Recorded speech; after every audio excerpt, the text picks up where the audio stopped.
Let me ask you a question, one that's based on our gospel text for this coming weekend from John chapter 15, verses 9 through 16.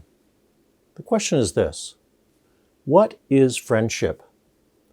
I think that it's really an unplumbed mystery we believe we understand until we begin thinking about it seriously. For example, how important is friendship? What does it look like? Who really is a friend? And is it possible, dare we even claim, that God is our friend?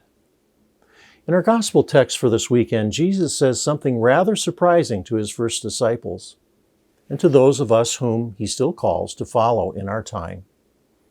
They're words that enfold us, uplift us as a rarest and most precious, priceless treasure.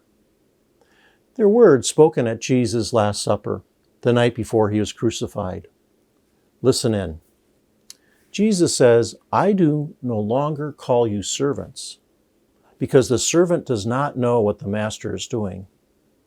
But then he continues, "But I have called you friends because I've made known to you everything that I've heard from my Father." So in other words, a friend of Jesus shares in the knowledge of God's way of relating to the world, what God is doing, and how God is doing it. God is creating a community of love that is to embrace and enfold everyone. A friend has this love and extends it toward others, but it carries a price. For this is no fuzzy, saccharine love, but one that's self-sacrificing. And the world that does not know God will hate the friend of Jesus, as it hated Jesus himself, for showering this love with such abandon, radically upon all people, ultimately from a cross.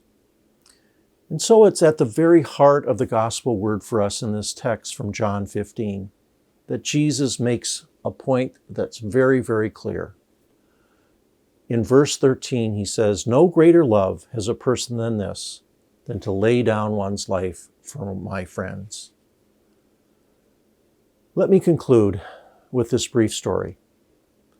A few years ago, I read an article in the Lutheran magazine about a Roman Catholic priest, Maximilian Kolbe, who'd been a prisoner in a Nazi concentration camp.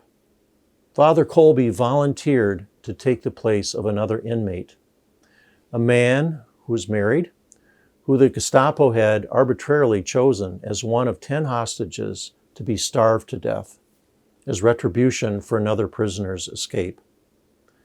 3 weeks later, Father Kolbe died. And because he sacrificed his life, his inmate friend is still alive today in Minneapolis, Minnesota. Yes, no greater love has God for us in Christ than he laid down his life for you, his beloved friends.